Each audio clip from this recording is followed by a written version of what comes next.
Good evening and thanks for watching Pro News 7 to 10. I'm Larry Lemons. Right now, Guy and Saunders says there are more homeless people in Amarillo than in previous years.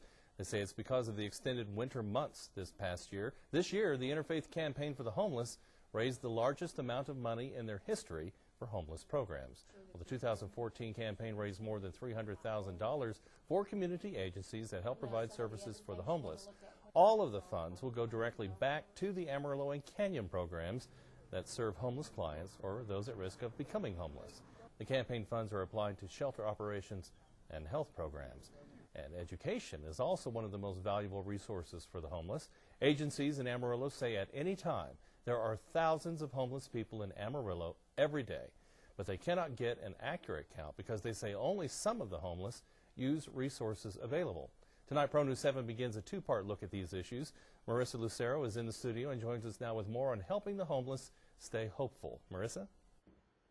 Well, Larry, for the last 3 weeks, I've talked to psychiatrists and outreach coordinators who work with the homeless. Now, we asked them to break down what it really means to be homeless and the resources we have other than free health care and shelters for these individuals. Homelessness is not typically what you picture in your mind when you hear the word homeless. Unfortunately, homelessness does not discriminate. On any given day, the thousands of footsteps walking the city streets can be considered homeless. I had a home at one time, and my addiction kind of had me lose it. Guy on Saunders Resource Center, a combined group of agencies providing free health and human services to these individuals. Centered in the heart of downtown Amarillo, has treated nearly 800 clients just this year in its day center. But that's just the number who have sought out treatment. You ma'am, you want a cup of coffee, ma'am? And for those who work with the homeless to those who teach others how to identify their needs, they agree that across the country, homelessness comes in various forms and becomes a habit. It's part of routine. It's a mental routine. It's just habit. It's something that, and I believe it's very hard to break.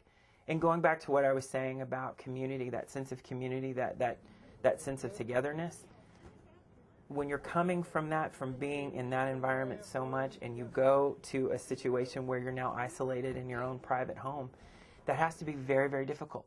It just becomes habitual to live in that certain situation. So it's hard to break a habit. So if you don't have the means to break your habit, you're going to stay where you're at. And when you add substance abuse, mental illness, or both, the habit becomes harder to break. Tim Bowles, psychiatry administrator for Texas Tech University Health and Sciences Services, has worked with the homeless population in Amarillo for nearly 18 years.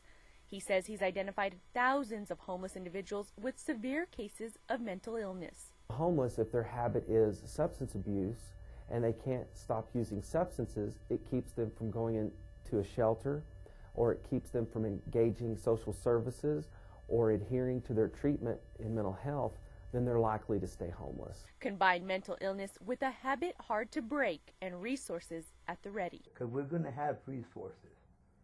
You know, I think a lot of people don't really want to go out and look for them. They want them to come to them.